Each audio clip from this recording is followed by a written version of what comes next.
Welcome back to another episode of One Fast Street Car. My name is Jude, and behind me is my 2015 twin turbo Mustang. I promised you a full review of this car, and we're about to get started, so stay tuned.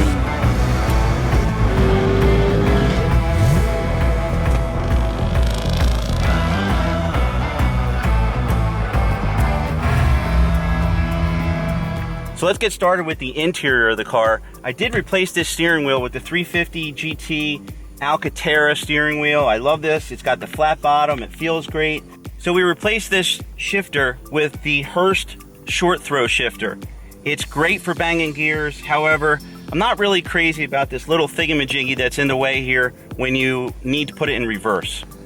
I do use a 360 Max radar detector. If you guys didn't check out my last video, you should check that out. There's a pretty cool stories on there about how that radar detector saved my butt.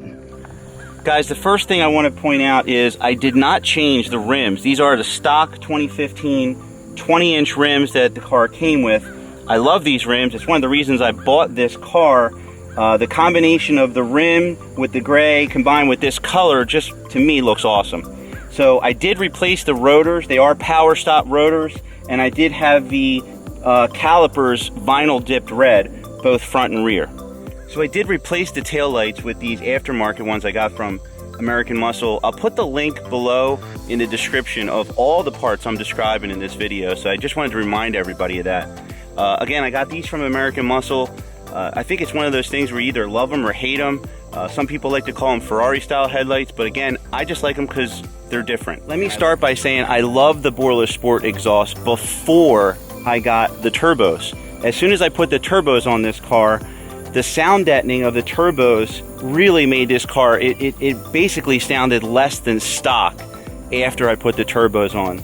So in lieu of that, I had to put some cutoffs underneath the exhaust so that I can actually open up the sound and actually make this car growl again. So I'm gonna give it a little gas, and I'll show you what it's like with the cutoffs closed, and you could hear how quiet this is. So if I was to leave in the morning or come home late at night, this is really what you want to have the car in. So you hear, still sounds decent, but pretty quiet. So then, with one little flip of the switch,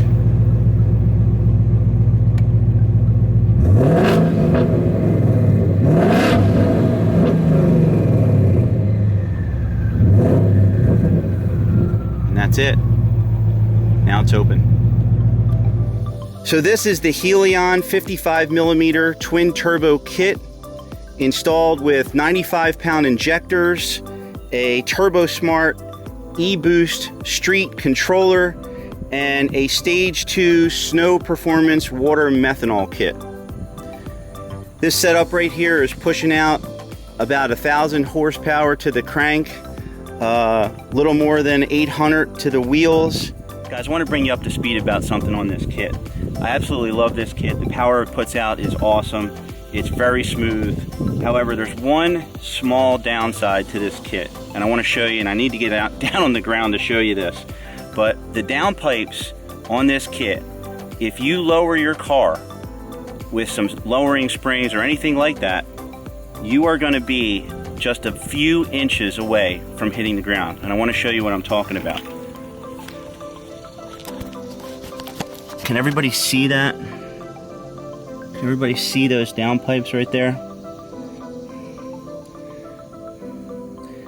Now, I'm using my air ride, and I have this lifted up a little bit.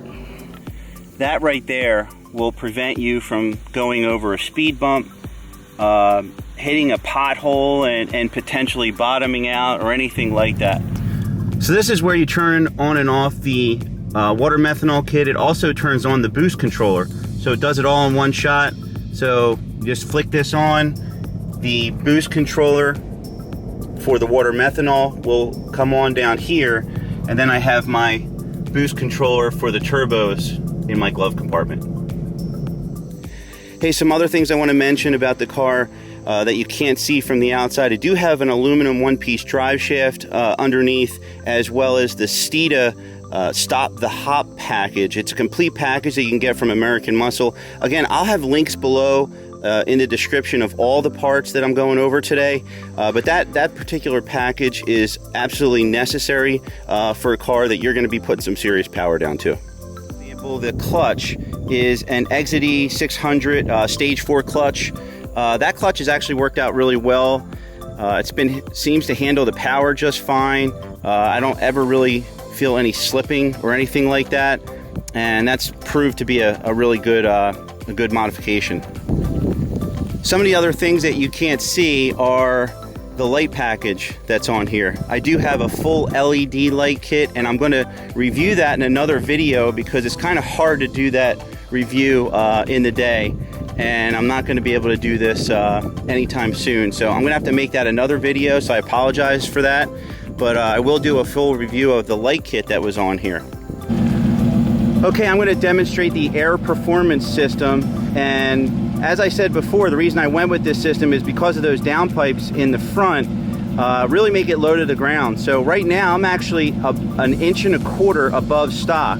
So if I were pulling into a car show right now, all I would need to do is just pull up my app, and as you can see, I already have the app pulled up, and then I'm just going to go into my lowest setting right here, what I call my low setting, and I'm going to hit this twice, and I'm going to let you see what happens. And that's it, all controlled by an app. And then when I want to go to regular ride height, I just push that center button right there, and boom, it's right back to ride height. And then if I was going to go over a speed bump and I want to raise the car 1.25 inches, I push the top one here, and now the car is raised 1.25 inches above stock.